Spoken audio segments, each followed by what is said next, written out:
Flowering chapter को पढ़ेंगे। इस चैप्टर में हम ये देखेंगे कि प्लांट्स के अंदर सेक्सुअल रिप्रोडक्शन कैसे होता है। हम क्या स्टार्ट करेंगे? हम स्टार्ट करेंगे सेक्सुअल रिप्रोडक्शन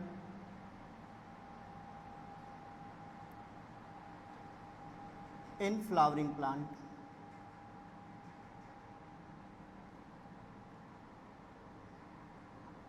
अगर मैं सेक्सुअल रिप्रोडक्शन इन प्लांट्स को स्टार्ट करने से पहले कुछ अगर मैं बेसिक बातों की बात करें, जैसे अगर मैंने आपसे कहा कि अगर मैं आपसे बात करूं सेक्सुअल रिप्रोडक्शन इन ह्यूमन, तो आपको पता है कि जो ह्यूमन्स होते हैं, ह्यूमन्स क्या होते हैं भाई? ह्यूमन्स आपके यूनिसेक्सुअल होते हैं, ठीक है। यानी इनमें रिप्रोडक्शन परफॉर्म करने के लिए मिनिमम 2 पेरेंट की रिक्वायरमेंट होती है। इसलिए हम ह्यूमन्स को बोलते हैं कि इनमें सेक्सुअल डाइमॉर्फिज्म भी होता है। क्या होता है? एक तो ह्यूमन यूनिसेक्सुअल है, दूसरा इसमें सेक्सुअल डाइमॉर्फिज्म। अच्छा, अगर मैं सेक्सुअल रिप्रोडक्शन इन ह्यूमन की बात कर रहा हूँ तो आपको पता है कि इसमें एक मेल पार्टनर होता है, एक फीमेल पार्टनर होता है। क्या होता है? एक आपका मेल पार्टनर होता है और एक फीमेल पार्टनर होता है।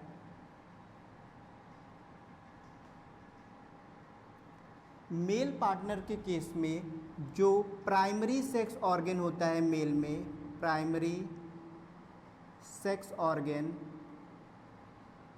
वो होता है टेस्टिस। इस टेस्टिस से आपका मेल गैमेट यानी स्पर्म मिल जाएगा। सेम उसी तरह फीमेल पार्टनर के केस में जो प्राइमरी सेक्स ऑर्गन होता है फीमेल में, primary sex organ in female वो होता है आपका ओवरी। इस ओवरी से आपका फीमेल गैमेट जिसे हम एग या ओवम कहते हैं, एग या ओवम बोलते हैं। अब क्या होगा?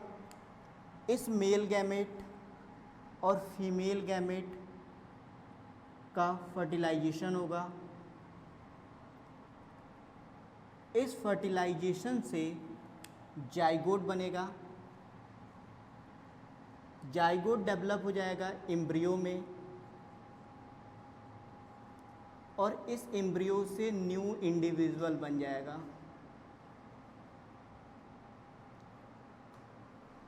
ये हम बहुत पहले से पढ़ते आ रहे हैं। हम क्या पढ़ने वाले हैं? Sexual reproduction in flowering plant. हम सेम इसी कॉन्सेप्ट को इस प्लांट के अंदर भी लाएंगे। अगर आपसे मैं बात करूं sexual reproduction in flowering plant, तो इस केस में भी, प्लांट के भी केस में एक मेल गैमेटेंजिया होगा और एक फीमेल गैमेटेंजिया होगा, बिल्कुल सेम जैसे हमने ह्यूमन रिप्रोडक्शन में अभी देखा। तो इसमें एक तो आपका मेल गैमेटेंजिया होगा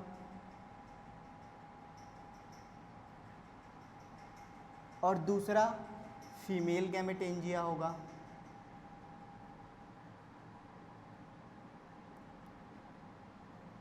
बच्चा, प्लांट्स के केस में जो मेल गैमेटेंजिया होता है उसका नाम होता है एंड्रोशियम। सेम उसी तरह प्लांट्स के केस में जो फीमेल गैमेटेंजिया होता है उसका नाम होता है गाइनोशियम। इस एंड्रोशियम से मेल गैमेट मिल जाएगा, मेल गैमेट यानी पॉलन ग्रेन।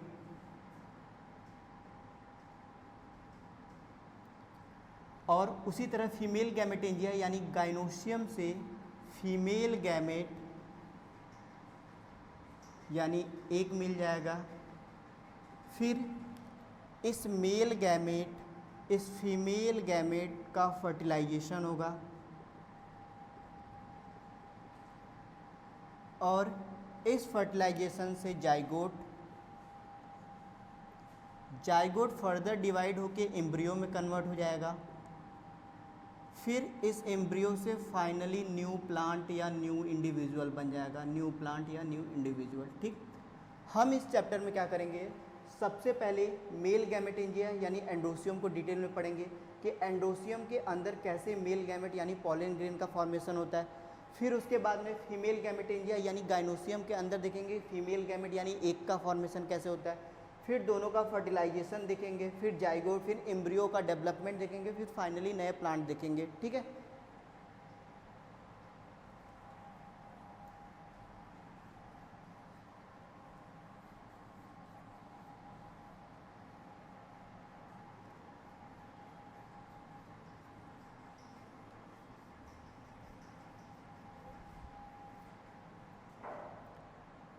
अगर बच्चा मैं थोड़ा सा बेसिक बात करूं कि अगर कोई फ्लावरिंग प्लांट है, कोई भी फ्लावरिंग प्लांट है, तो आपको पता है कि जो प्लांट्स होते हैं ये प्लांट या तो यूनिसेक्सुअल्स होते हैं या तो बाईसेक्सुअल्स होते हैं।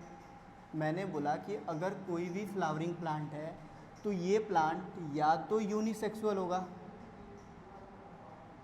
यूनिसेक्सुअल का मतलब या तो मेल फ्लावर होगा या तो फीमेल फ्लावर होगा। अच्छा, यूनिसेक्सुअल को ही हम लोग बोलते हैं डायोसियस। यूनिसेक्सुअल को डायोसियस इसलिए बोला जाता है कि यूनिसेक्सुअल फ्लावर में रिप्रोडक्शन परफॉर्म करने के लिए मिनिमम 2 पेरेंट की रिक्वायरमेंट होती है, इसलिए यूनिसेक्सुअल फ्लावर को डायोसियस भी बोला जाता है। सेम उसी तरह या तो फ्लावरिंग प्लांट यूनिसेक्सुअल हो गया, दूसरा या तो ये बाईसेक्सुअल होगा। अच्छा, बाईसेक्सुअल फ्लावर को ही मोनोसियस भी बोला जाता है। मोनोसियस इसलिए बोला जाता है क्योंकि इनमें रिप्रोडक्शन परफॉर्म करने के लिए मिनिमम 1 प्लांट की रिक्वायरमेंट होती है। ठीक है। अच्छा, यूनिसेक्सुअल फ्लावर का क्या मतलब हुआ? यूनिसेक्सुअल फ्लावर का मतलब हुआ कि मेल फ्लावर अलग होगा, फीमेल फ्लावर अलग होगा, यानी एक इसमें मेल फ्लावर होगा और एक इसमें फीमेल फ्लावर होगा। जो मेल फ्लावर होगा बच्चा, इस मेल फ्लावर को बोला जाता है एंड्रोशियम। सेम उसी तरह फीमेल फ्लावर को बोला जाता है गाइनोशियम। आपका जो एंड्रोशियम होता है ये कई सारे स्टेमेन से मिलके बना होता है। एंड्रोशियम जो होता है वो ग्रुप ऑफ स्टेमेन से मिलके बना होता है। अब इस स्टेमेन के 2 पार्ट होते हैं, एक आपका होता है एंथर, दूसरा वाला पार्ट होता है आपका फिलामेंट। अगर हम स्ट्रक्चर ऑफ स्टेमेन की बात करें, स्ट्रक्चर ऑफ स्टेमेन, तो उसमें कुछ इस तरीके से होगा। ये एंथर हुआ और ये फिलामेंट हो गया। ये हो गया आपका एंथर और ये फिलामेंट। सेम उसी तरह बच्चा जो फीमेल फ्लावर होता है जिसे हम गाइनोशियम बोलते हैं, ये गाइनोशियम कई सारे कार्पेल या पिस्टिल से मिलके बना होता है और इस कार्पेल और या इस पिस्टिल के 3 पार्ट होते हैं। कौन कौन से? Stigma, style, last one is ovary. अगर स्ट्रक्चर की बात करें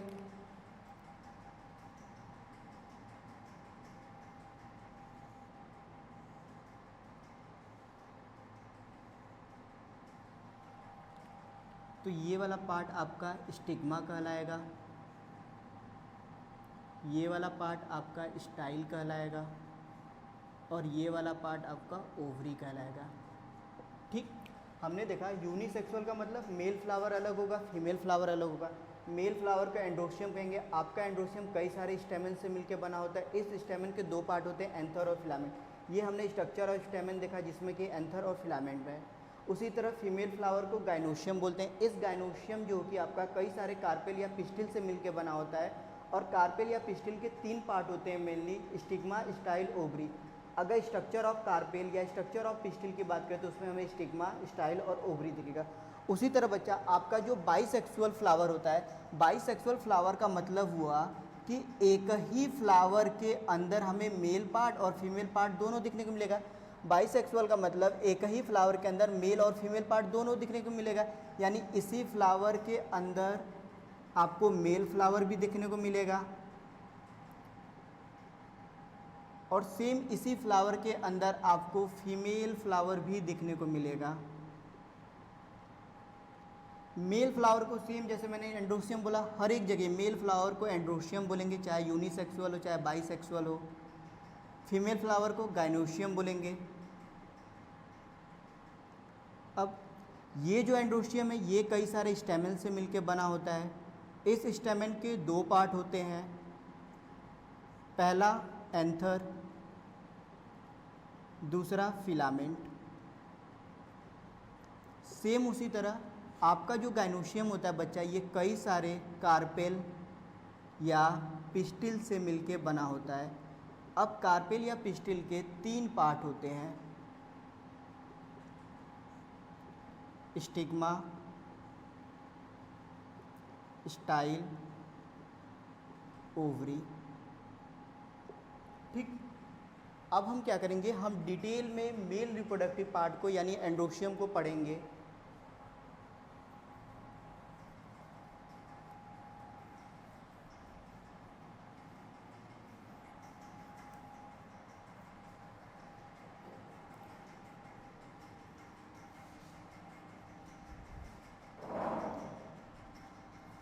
अच्छा बच्चा, अगर किसी ने आपसे पूछा कि ये बताइए एंड्रोशियम का क्या मतलब होता है, तो एंड्रोशियम को एक तो हम क्या बोल सकते हैं कि ये मेल गैमेटोफाइट है। दूसरा, हमें पता है कि ये जो एंड्रोशियम है ये किससे मिलके बना हुआ है, तो ग्रुप ऑफ स्टेमेन। ठीक, उसी तरह अगर आपसे किसी ने पूछा कि स्टेमेन क्या होता है, हमें पता है कि कई सारे स्टेमेन मिलते हैं तो एक एंड्रोशियम बनता है। जैसे 50 स्टेमेन मिले तो एक एंड्रोशियम बना, तो हम स्टेमेन को क्या बोल सकते हैं, तो क्या हम स्टेमेन को ये बोल सकते हैं कि आपका जो स्टेमेन है वो सिंगल यूनिट है इस एंड्रोशियम का, क्योंकि 50 स्टेमेन मिल रहे हैं तो एक एंड्रोशियम बन रहा है, तो उस स्टेमेन को क्या बोल सकते हैं, उस एंड्रोशियम का सिंगल यूनिट तो बोल सकते हैं। तो हम लिख सकते हैं स्टेमेन में कि स्टेमेन जो कि सिंगल यूनिट है किसका, एंड्रोशियम का, सिंगल यूनिट ऑफ एंड्रोशियम। अच्छा, हम जानते हैं इस स्टेमेन के दो पार्ट होते हैं,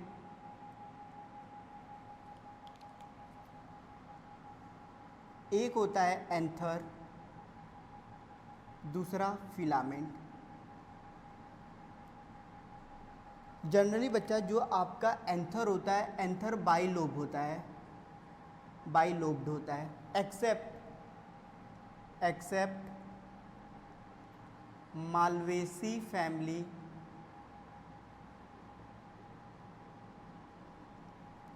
हैज़ सिंगल लोब। हमने कुछ देर पहले देखा कि जो स्ट्रक्चर होता है स्टेमेन का, उस स्ट्रक्चर में इस तरीके से एंथर होते हैं और ये फिलामेंट होते हैं। तो ये तो कहलाएंगे आपके एंथर, और ये वाला पार्ट फिलामेंट कहलाएगा। और हमने देखा कि ये जो एंथर है इसके दो लोब हैं, पहला लोब दूसरा लोब, लेकिन मालवेसी फैमिली के केस में जो एंथर होता है उस एंथर में केवल सिंगल लोब होते हैं। यानी मालवेसी फैमिली के केस में जो एंथर होता है उस एंथर में केवल एक ही लोब हमें दिखने को मिलेगा और दूसरा फिलामेंट रहेगा। यानी ये वाला पार्ट आपका एंथर हो गया और ये वाला पार्ट आपका फिलामेंट हो गया। एक बार फिर से समझते हैं, नॉर्मली या जनरली क्या होता है, जो एंथर होते हैं वो बाई लोब होते हैं, एक लोब ये एक लोब ये, एक्सेप्ट मालवेसी फैमिली के केस में जो एंथर होते हैं उनमें सिंगल लोब होता है। ठीक, उसी तरह बच्चा अगर आपसे किसी ने पूछा कि गाइनोशियम क्या होता है, आपसे किसी ने पूछा कि गाइनोशियम क्या होता है,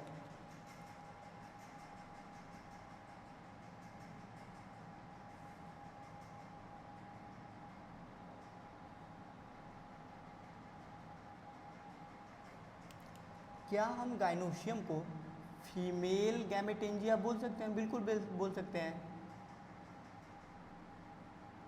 अच्छा, आपका जो गाइनोशियम है ये कई सारे कार्पेल या पिस्टिल से मिलकर बना होता है। किससे मिलकर बना है, तो ग्रुप ऑफ कार्पेल या पिस्टिल। यानी कई सारे कार्पेल या कई सारे पिस्टिल मिलते हैं तो एक गाइनोसियम बनते हैं।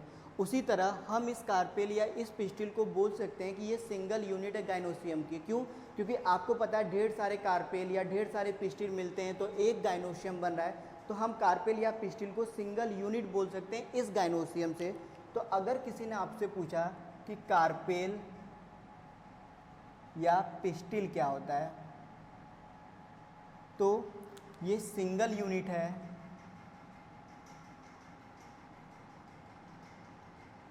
Of gynoecium. ठीक, अब हमें पता है कि इस कार्पेल या इस पिस्टिल के 3 पार्ट होते हैं। सेम वही स्टिग्मा, स्टाइल और ओवरी। अब हम सबसे पहले क्या करेंगे, मेल गैमेटोफाइट यानी एंडोसियम को डिटेल में पढ़ेंगे। हम देखेंगे कि इस स्टैमेन के अंदर स्टैमेन के 2 पार्ट जो होते हैं एंथर और फिलामेंट, इसमें पॉलन ग्रेन का फॉर्मेशन कैसे होता है।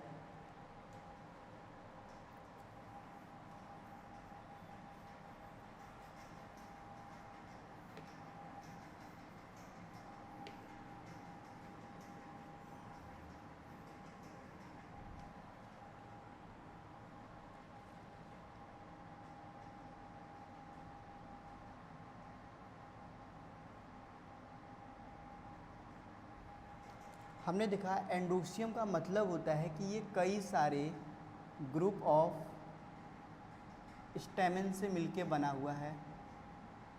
ठीक, अगर हमसे किसी ने पूछा कहा स्टैमेन क्या होता है, तो स्टैमेन सिंगल यूनिट है, सिंगल यूनिट ऑफ एंडोसियम।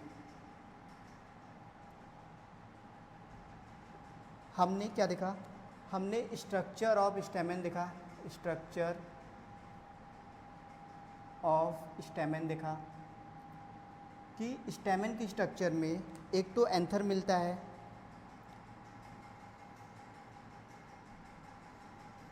दूसरा वाला पार्ट फिलामेंट मिलता है, ये ऊपर वाला पार्ट एंथर मिलता है,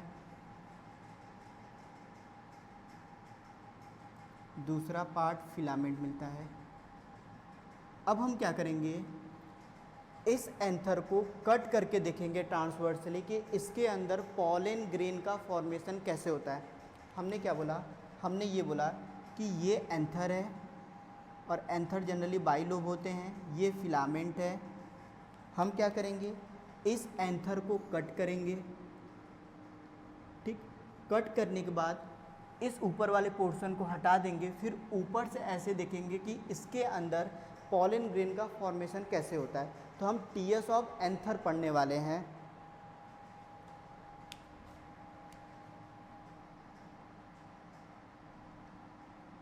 टीएस ऑफ एंथर।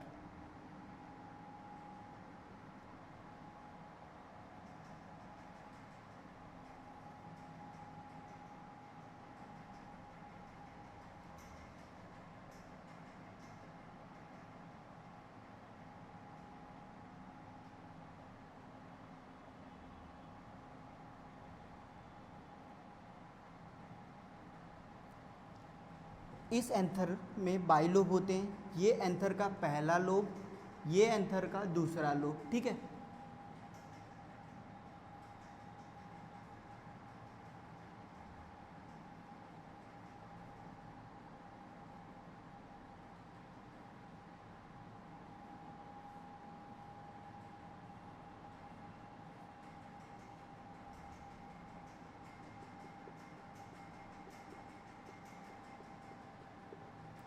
अच्छा, टीएस ऑफ एंथर में जो सबसे पहली लेयर होती है उस लेयर को बोला जाता है एपिडर्मिस। ये सबसे पहले सबसे आउटर मोस्ट लेयर है, इसलिए मैंने इसको 1 नंबर दे दिया। अब ये सबसे बाहर है तो क्या मैं इसे आउटर मोस्ट लेयर बोल सकता हूँ, आउटर मोस्ट। अच्छा, इस एपिडर्मिस का केवल एक ही लेयर है तो क्या मैं इसको आउटर मोस्ट यूनी लेयर बोल सकता हूँ, यूनी लेयर बोल दो या सिंगल लेयर बोल दो।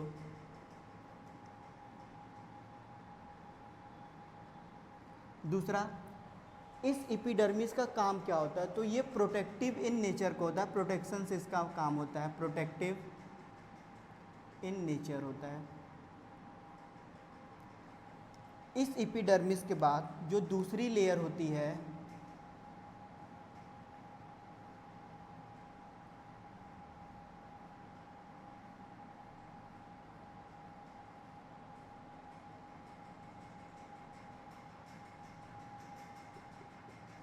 ये जो दूसरी वाली लेयर होती है बच्चा, इसे बोलते हैं इंडोथीसियम। इंडोथीसियम।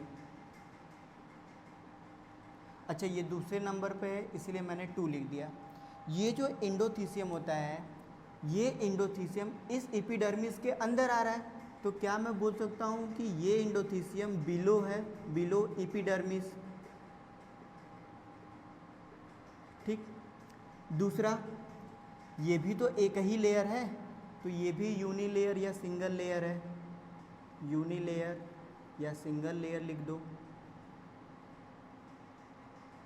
अच्छा, इस इंडोथीसियम में क्या होता है, इसमें जगह जगह पे अल्फ़ा सेलुलोज का डिपोजिशन मिलता है। इस इंडोथीसियम के अंदर जगह जगह पे थिकनिंग ऑफ अल्फ़ा सेलुलोज मिलता है। इस थिकनिंग ऑफ अल्फ़ा सेलुलोज को बोला जाता है फाइब्रस बैंड, और ये फाइब्रस बैंड एब्जॉर्ब करता है ह्यूमिडिटी को, एब्जॉर्ब ह्यूमिडिटी को। मैंने बोला इस इंडोथीसियम के अंदर जगह जगह पे थिकनिंग ऑफ अल्फ़ा सेलुलोज मिलेगा। इस थिकनिंग ऑफ अल्फ़ा सेलुलोज को फाइब्रस बैंड बोला जाता है। ये फाइब्रस बैंड एब्जॉर्ब करता है ह्यूमिडिटी को। जैसे अगर मैं आपको इसे एक्सप्लेन करूं, मैंने बोला कि ये सपोज कीजिए इंडोथीसियम है, और ये इंडोथीसियम की एक एक सेल है। ये मैंने क्या बनाया, इंडोथीसियम। अब इस इंडोथीसियम में जगह जगह पे थिकनिंग ऑफ अल्फ़ा सेलुलोज मिलेगा। जैसे थिकनिंग ऑफ अल्फ़ा सेलुलोज यहाँ पर है, फिर यहाँ पे थिकनिंग ऑफ अल्फ़ा सेलुलोज नहीं है, फिर यहाँ पे थिकनिंग ऑफ अल्फ़ा सेलुलोज है, फिर यहाँ थिकनिंग ऑफ अल्फ़ा सेलुलोज नहीं है, फिर यहाँ पे थिकनिंग ऑफ अल्फ़ा सेलुलोज है, फिर मान लीजिए कि यहाँ पे थिकनिंग ऑफ अल्फ़ा सेलुलोज है। तो ये जो थिकनिंग ऑफ अल्फ़ा सेलुलोज है,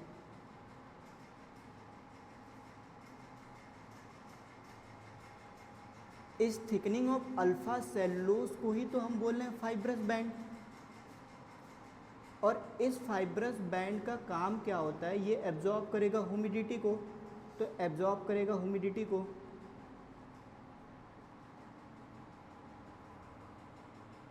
ठीक। अब बच्चा, इस इंडोथीसियम में जहाँ पे थिकनिंग ऑफ अल्फ़ा सेलुलोज यानी फाइब्रस बैंड एब्सेंट होता है, उस पॉइंट को कहा जाता है स्टोमियम। जहाँ पे जैसे यहाँ पे thickening of alpha cellulose absent है तो इसे स्टोमियम कहेंगे, यहाँ पे thickening of alpha cellulose absent है इसे स्टोमियम कहेंगे, इसे स्टोमियम कहेंगे। तो हमने क्या कहा कि जहाँ पे thickening of alpha cellulose absent होता है उस पॉइंट को बोला जाता है स्टोमियम। अच्छा, आपको पता है कि इसी एंथर के अंदर मेल गैमेट यानी पॉलन ग्रेन का फॉर्मेशन होगा, और वो पॉलन ग्रेन इस एंथर से बाहर निकलेगा ताकि पॉलिनेशन हो सके। तो उसके लिए इस इंडोथीसियम को पियर्स करके जाना पड़ेगा। बट हमें पता है कि इस इंडोथीसियम के अंदर थिकनिंग ऑफ अल्फ़ा सेलुलोज है और इसे पियर्स करके जाना इम्पॉसिबल है। तो जहाँ पर thickening of alpha cellulose absent होता है उस पॉइंट को स्टोमियम कहते हैं। यहीं से डाइहेंस ऑफ इंडोथीसियम होता है ताकि जो पॉलन ग्रेन बने वो बाहर निकल सकें। तो इस पॉइंट को हम लिख सकते हैं कि यहीं से क्या होता है, डाइहेंस ऑफ इंडोथीसियम।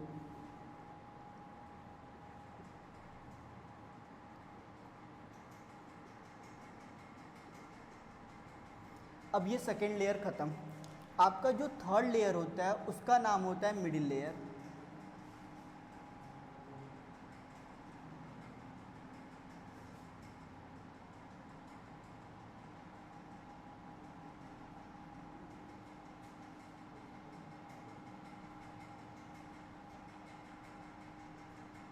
ये जो बच्चा मिडिल लेयर होता है ये 1 से 3 लेयर होता है, मैं इसको 2 लेयर दिखा दे रहा हूँ।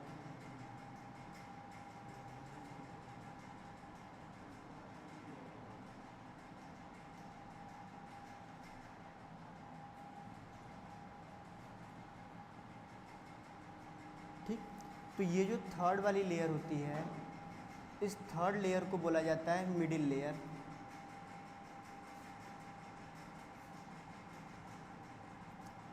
अच्छा, जैसे ये इंडोथीसियम इस एपिडर्मिस के अंदर आ रहा था तो हम लोगों ने लिखा था बिलो एपिडर्मिस। तो क्या मैं बोल सकता हूँ कि ये जो मिडिल लेयर है, ये मिडिल लेयर इस इंडोथीसियम के अंदर आ रहा है? तो हम लिख सकते हैं ना कि ये इंडोथीसियम कहाँ आ रहा है? बिलो इंडोथीसियम। अच्छा, ये 1 से लेके 3 लेयर होता है। अब सबसे इम्पॉर्टेंट पॉइंट, आपका जो मिडिल लेयर होता है, ये मिडिल लेयर डिसअपियर हो जाता है या डीजनरेट हो जाता है जब आपका ये एंथर मैच्योर हो जाए। यानी आपका जो मिडिल लेयर होता है, मिडिल लेयर हमें हमेशा इमैच्योर एंथर के अंदर ही दिखने को मिलेगा, कभी भी मैच्योर एंथर के अंदर मिडिल लेयर दिखने को नहीं मिलेगा। ठीक है, तो आपका जो मिडिल लेयर होता है, मिडिल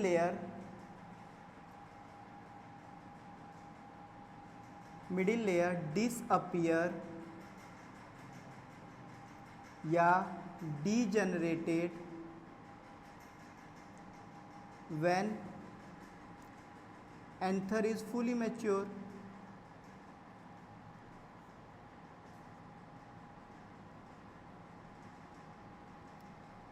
ठीक है, तो आपका जो मिडिल लेयर होता है, मिडिल लेयर केवल मैच्योर एंथर में दिखने को नहीं मिलेगा, इमैच्योर एंथर के अंदर मिडिल लेयर दिखने को मिलेगा।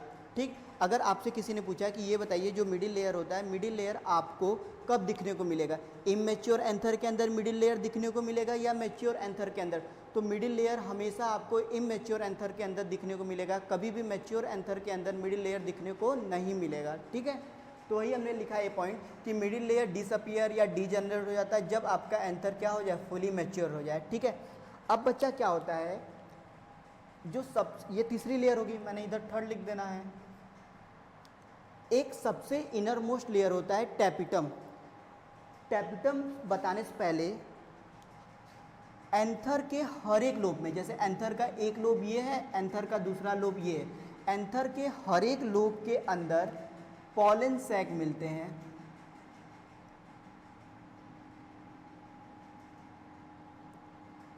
एंथर के हर एक लोब के अंदर 2 पॉलन सैक मिलते हैं। जैसे ये एंथर का पहला लोब है तो हर एक लोब के अंदर 2 पॉलन सैक। हमें पता है कि जो एंथर होता है, एंथर बाई लोब होता है, इसलिए एंथर के अंदर 4 पॉलन सैक मिलेगा। तो ये जो मैंने ब्लैक से बनाया है, इसका नाम होता है पॉलन सैक, या इसी को माइक्रोस्पोरेंजिया भी बोलते हैं। अच्छा, इसका काम क्या होता है? इसी के अंदर क्या बनेंगे? पॉलन ग्रेन का फॉर्मेशन होगा इसी के अंदर। ठीक, अब क्या होता है, हमने एपिडर्मिस देखा, इंडोथीसियम देखा, मिडिल लेयर देखा। मिडिल लेयर के अंदर भी एक लेयर होती है, सबसे इनर मोस्ट लेयर होती है एंथर की, उसे बोलते हैं टैपिटम। तो यहाँ पे आपका टैपिटम वाली लेयर होती है।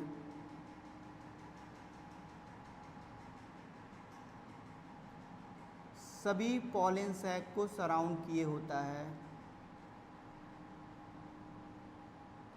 ठीक, अब ये वाली जो लेयर है इसे बोला जाता है टैपिटम। तो ये 4th नंबर पे मैंने 4th लिख दिया। ठीक है, आपका बच्चा जो टैपिटम होती है, टैपिटम एक तो ये यूनी लेयर होता है, दूसरा भाई यूनी लेयर है, सिंगल लेयर है, देखो सिंगल लेयर है, देखो सिंगल लेयर है। दूसरा यूनी न्यूक्लिएटेड होता है, यानी हर एक सेल में एक ही न्यूक्लियस मिलेगा। कब? जब आपका इमैच्योर एंथर हो।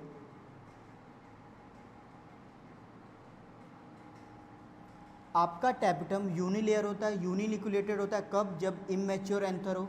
और ये यूनी लेयर से मल्टी लेयर हो जाता है, यूनी न्यूक्लिएटेड से मल्टी न्यूक्लिएटेड हो जाता है। कब? जब आपका एंथर मैच्योर हो जाए। एंथर क्या हो जाए? मैच्योर हो जाए। तो एक तो ये होता है टैपिटम का काम कि इनिशियली क्या होता है, इमैच्योर एंथर के केस में जो टैपिटम होता है वो यूनी लेयर यूनी न्यूक्लिएटेड होता है आपका इमैच्योर एंथर के अंदर। जैसे ही एंथर मैच्योर हो जाता है उस समय आपका जो टैपिटम होता है ये मल्टी लेयर मल्टी न्यूक्लिएटेड हो जाता है। एक तो ये काम होता है। दूसरा टैपिटम का क्या होता है, आपको पता है कि ये जो मैंने ब्लैक से बनाया है पॉलन सैक, इसी के अंदर मेल गैमेट यानी पॉलन ग्रेन का फॉर्मेशन होता है। उस पॉलन ग्रेन को न्यूट्रिशन प्रोवाइड करने का काम भी टैपिटम का होता है। तो हम बोल सकते हैं कि अगला पॉइंट कि tapetum provide nutrition to growing pollen grain inside pollen sac। भाई पॉलन सैक के अंदर जो भी पॉलन ग्रेन का फॉर्मेशन हो रहा है, उस पॉलन ग्रेन को न्यूट्रिशन प्रोवाइड करता है आपका टैपिटम, ये वाली लेयर। तो हमने देखा एंथर का टीएस देखा, एंथर के टीएस में हमने देखा कि 4 लेयर होती है। सबसे बाहर एपिडर्मिस होती है, फिर एंडोथीसियम देखा, फिर थर्ड नंबर पे मिडिल लेयर देखा, फिर सबसे इनर मोस्ट लेयर टैपिटम होती है। अगर आपसे कभी भी क्वेश्चन आ जाए कि लेयर ऑफ एंथर बताइए, लेयर ऑफ एंथर बताइए, अब ये आउटर टू इनर या इनर टू आउटर भी पूछ सकता है। मान लो मैंने बोला कि आउटर टू इनर बताइए, आउटर से इनर की तरफ बताइए। हमने आउटर टू इनर पढ़ा है। सबसे पहले एपिडर्मिस आता है, इस एपिडर्मिस के बाद दूसरे नंबर पे एंडोथीसियम आता है,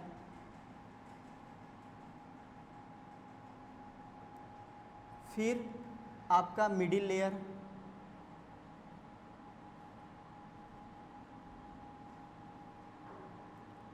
फिर मिडिल लेयर के बाद सबसे इनर मोस्ट लेयर आपका टैपिटम। कभी भी क्वेश्चन अगर पूछा गया कि inner most layer of anther, तो आंसर टैपिटम जाएगा।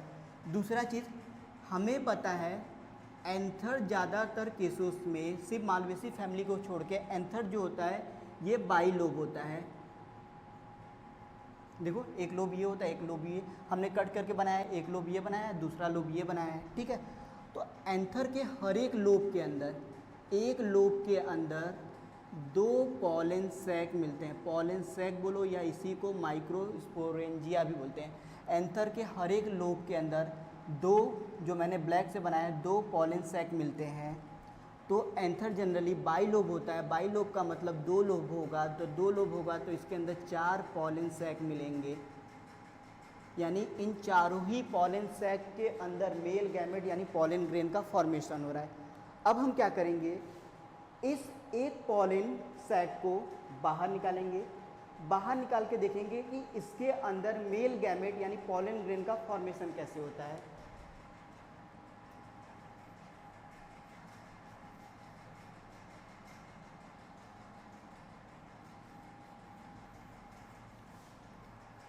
हमने क्या किया, हमने किसी एक पॉलन सैक को बाहर निकालेंगे, ठीक है। जैसे मैंने ब्लैक कलर से पॉलन सैक बनाया है, तो हम एक पॉलन सैक को बाहर निकाल लिया है। इसका क्या नाम था, पॉलन सैक। इसी पॉलन सैक का दूसरा नाम माइक्रोस्पोरेंजिया, ठीक। अच्छा, इसके बाहर टैपिटम वाली लेयर थी, तो हम टैपिटम वाली लेयर बना देते हैं। ये रहा टैपिटम वाली लेयर, और टैपिटम का काम भी हम देख चुके हैं। तो ये वाली लेयर कहलाएगा टैपिटम। अच्छा, अब क्या होता है, इस पॉलन सैक के अंदर कुछ टिश्यू मिलते हैं। इन टिश्यू को हम बोलते हैं प्राइमरी स्पोरोजिनस टिश्यू।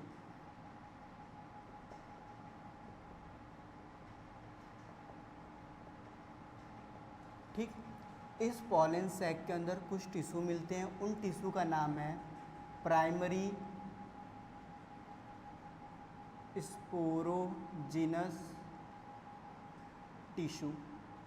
ये प्राइमरी स्पोरोजिनस टिश्यू को मैं PAST लिख सकता हूँ।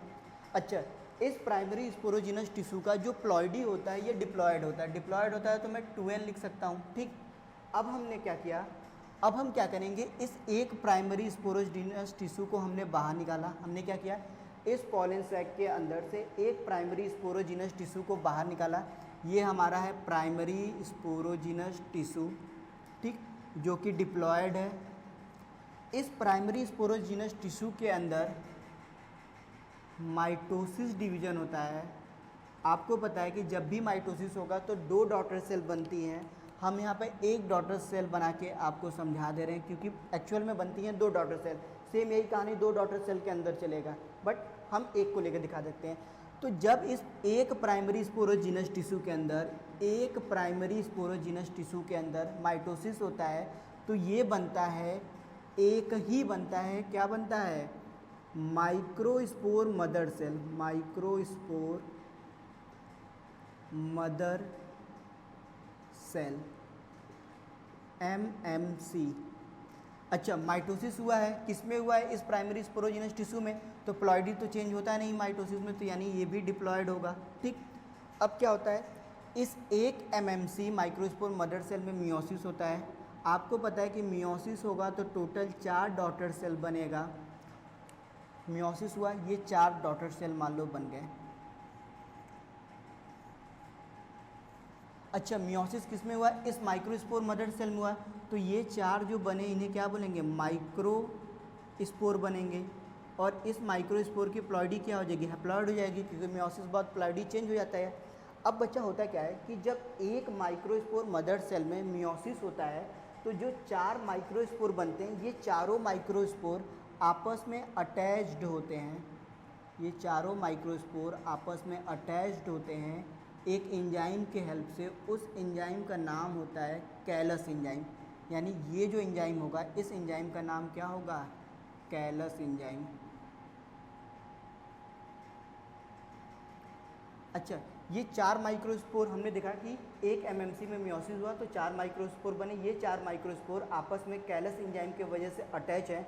तो क्या मैं इसे टेट्राड माइक्रोस्पोर बोल सकता हूँ, तो इसे बोलते हैं टेट्राड माइक्रोस्पोर। और ये बाइंड है एक दूसरे से कैलस एंजाइम के थ्रू, तो tetrad microspore bind with each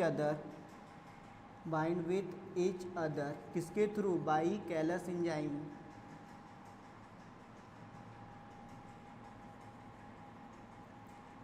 जब बच्चा इस कैलस एंजाइम का डिसोल्यूशन होता है, या ये कैलस एंजाइम जब डिसॉल्व होता है, तो ये चारों माइक्रोस्पोर सेपरेट होंगे। जब ये चारों माइक्रोस्पोर सेपरेट होंगे, मान लो ये चारों माइक्रोस्पोर सेपरेट हो गए, जब ये चारों माइक्रोस्पोर सेपरेट हो जाते हैं तब इन्हें बोला जाता है पॉलन ग्रेन। अभी भी प्लॉइडी क्या होगी, हैप्लॉइड होगी, क्योंकि माइक्रोस्पोर 4 बने थे, चारों हैप्लॉइड थे। ठीक, ऐसे बनते हैं पॉलन ग्रेन। पॉलन ग्रेन कैसे बने, इस पॉलन सैक के अंदर प्राइमरी स्पोरोजिनस टिश्यू होता है। हमने एक प्राइमरी स्पोरोजिनस टिश्यू को बाहर निकाला। इस प्राइमरी स्पोरोजिनस टिश्यू का जो प्लॉइडी होता है डिप्लॉयड होता है। ठीक, इस प्राइमरी स्पोरोजिनस टिश्यू के अंदर माइटोसिस होता है तो एक MMC बनता है, माइक्रोस्पोर मदर सेल।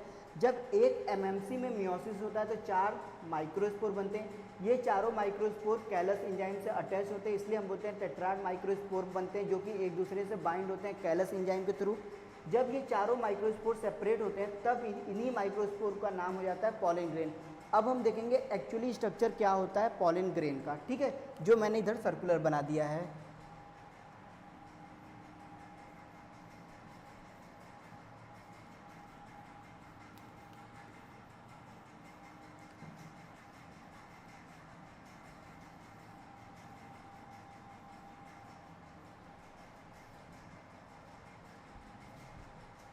अब हम देखेंगे स्ट्रक्चर